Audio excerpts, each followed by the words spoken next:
Officer Jake Turner thought he had seen it all, until that night at the coffee shop. Jake had been a police officer for just over 3 months, still adjusting to the brutal night shifts. Working from 6 p.m. to 6 a.m., he patrolled the quiet, dimly lit streets of Hollow Creek, a small town surrounded by dense forests.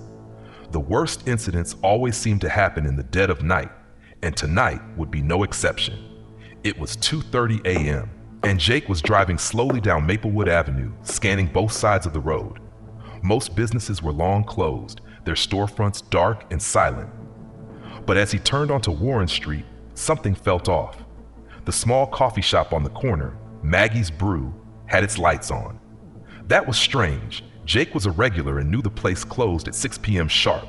His instincts immediately kicked in.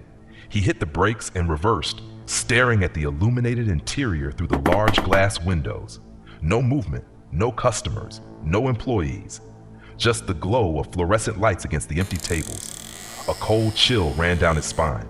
He pulled up to the curb, radioed in a possible break-in, and stepped out of his cruiser.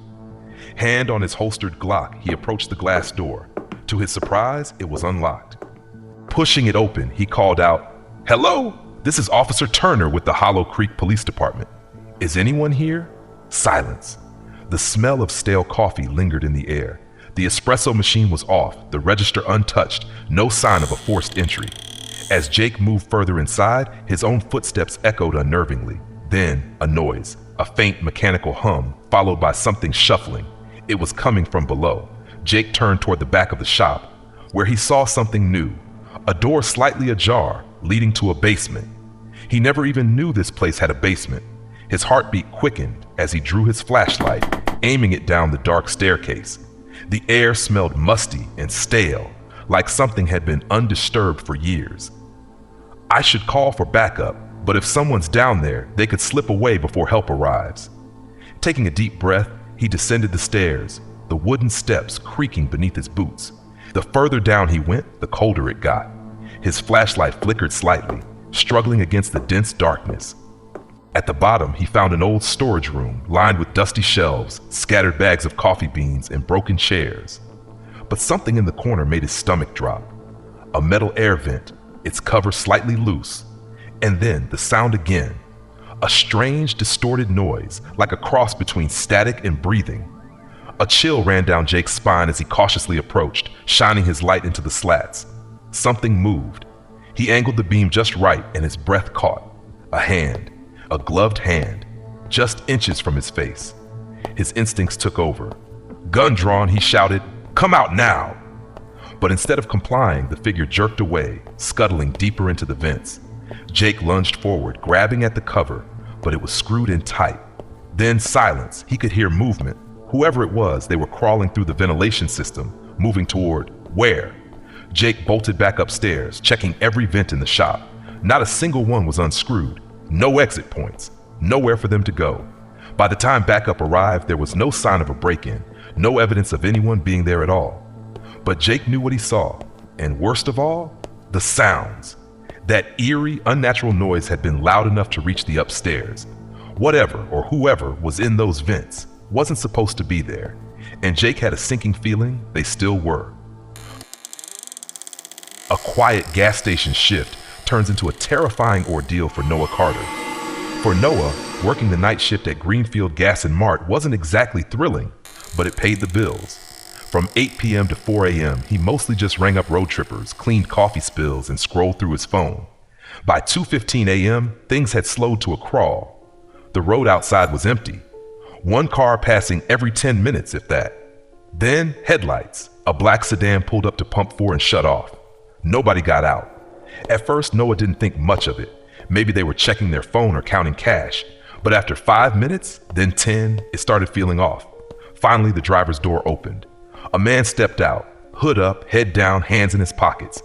Instead of pumping gas, he just stood there, facing the ground. Then, slowly, he lifted his head and stared directly at Noah. A chill crawled up Noah's spine. The man walked toward the store but didn't come in right away. He hovered by the entrance, peering through the glass, his face partially hidden by the hood's shadow. Then, he stepped inside. The bell above the door jingled, but the man said nothing. Noah watched as he drifted toward the back aisle, out of sight. Seconds passed, then a minute, then two. "Sir, do you need help with something?" Noah called. No response. He was about to step around the counter when the man emerged. Without a word, he walked straight out the door, back to his car. He opened the passenger side, rummaged inside for something. Then he turned back toward the store, and he waved Noah over. Noah's gut clenched. The man kept gesturing, urgently, as if he needed help. Then his other hand slid into his pocket. Noah saw the way his fingers curled around something solid. The moment the man took a step forward, Noah ran to the door and locked it. The man reached for the handle, pulled, yanked, harder. That's when Noah saw his face clearly, and the handle of a knife peeking from his pocket. His heart pounded as he shut the blinds, stepping away. The man didn't leave. He stood there, knocking, then banging. "I'm calling the cops!" Noah shouted. For a few more seconds, the man didn't move. Then finally he turned and walked away. But when Noah peeked through the blinds, his stomach dropped. The car was still there, but the man was gone. Was he hiding outside, around the corner, by the back door? Noah sat frozen until another customer pulled in. Only then did the black sedan finally drive off, and for the rest of his shift, Noah couldn't stop shaking. Ryan expected a normal food delivery. Instead, he found something that still haunts him to this day.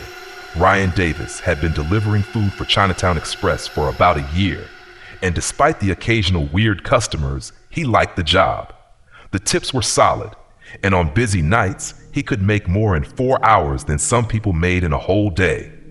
It was a Thursday night, 11:30 p.m., and he was finishing up his last few deliveries before heading home. That's when an order came in. Just one small container of wonton soup and white rice. "That's it?" he muttered. "A $6 order? No way this was worth the drive." Then he saw the address. A house out on Crestwood Lane, 5 miles outside of town. His stomach dropped a little. Crestwood Lane wasn't exactly the safest part of the area. The houses were old, some abandoned, and there were barely any streetlights. It was the kind of place where people kept their doors locked, day or night. Still, money was money. He grabbed the food, hopped in his car, and made the drive. The house that should have been empty. 15 minutes later, Ryan pulled up to the house. It looked off. No porch lights, no lights inside. Just a dark, silent home, sitting there like a dead thing. As he stepped out of his car, a movement caught his eye. Upstairs in the right side window, someone was there. Half a face, barely visible, watching. Ryan stopped in his tracks. His gut was screaming at him to leave, but then he saw the note taped to the front door. "Doorbell broken. Asleep. Door unlocked. Leave food on the kitchen table. Money is there." Ryan frowned. That was weird. Who just leaves their front door unlocked at night? Something about this didn't feel right. He stepped back, glancing at the window again. The person was gone. His stomach tightened. He knew he should just leave, but what if this was just some socially awkward guy who didn't want to interact? Maybe the money really was on the table. Maybe he was overthinking it. He slowly reached for the doorknob, and it turned easily in his hand. The door creaked open, revealing total darkness. The shadow in the kitchen.